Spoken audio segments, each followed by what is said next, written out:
সিমের বিচি দিয়ে থানকুনি পাতা একটা রেসিপি আমি রান্না করব আজকে। খুবই মজার একটা রেসিপি আর স্বাস্থ্যের জন্য অনেক ভালো। আর সাথে শালগম দিয়ে ইলিশ মাছ এর একটা ঝোল রান্না করব। আসসালামু আলাইকুম, welcome back to my another new blog. ছাদ থেকে অনেকগুলো থানকুনি পাতা তুলে নিয়ে আসা হয়েছিল।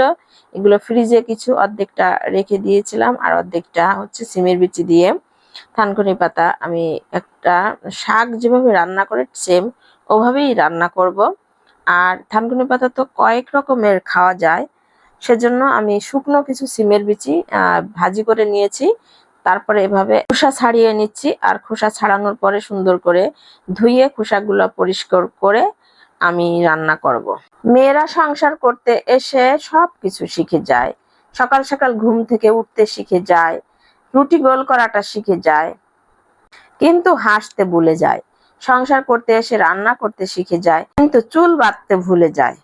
সংসার করতে এসে 24 ঘন্টা সার্ভিস দিতে শিখে যায়, কিন্তু নিজেকে আয়নার সামনে দাঁড় করাতে ভুলে যায়। সংসার করতে এসে সবার খেয়াল রাখতে শিখে যায়, কিন্তু নিজের খেয়াল রাখতে ভুলে যায়।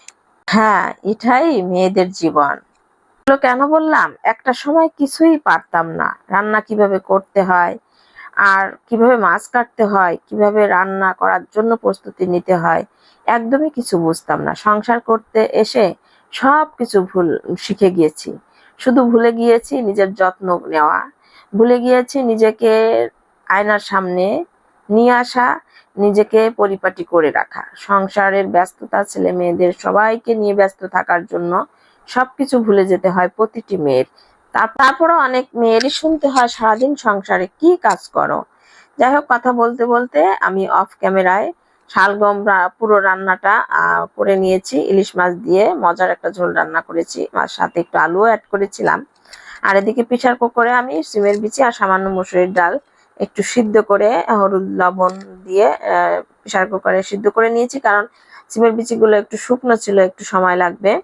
তারপর সিদ্ধ করে একটা পাতিলে ঢেলে নিয়েছি, তার মধ্যে কাঁচামরিচ, পেঁয়াজ, একটু শুটকিও দিয়েছি। তারপর থানকুনি পাতা দিয়ে আমি রসুন দিয়ে বাগার দিয়ে আমি নামিয়ে নেব। আর এই থানকুনি পাতা বেশি সিদ্ধ করা যাবে না, তাহলে তিতা লাগবে। অল্প সিদ্ধ করে মাখা মাখা করে নামিয়ে নেব। রান্নাটা একবার করে খেয়ে দেখবেন, দারুণ মজার হয়। বিশেষ করে স্বাস্থ্যের জন্য তো অনেক ভালো। আর আমি তো যে কোনো শাক এভাবে সিমের বিচি দিয়ে আমি রান্না করে থাকি। থানকুনি পাতা তো ভর্তা খাওয়া যায়, অনেক রকমের খাওয়া যায়, অনেকে কাঁচাও খায়। পেটের পীড়া দূর করার জন্য অনেকভাবে খেয়ে থাকে। তো যেভাবেই খাওয়া হোক না, এটা উপকারী একটা শাক। সবাইকে ধন্যবাদ, ভালো থাকবেন, আল্লাহ হাফেজ।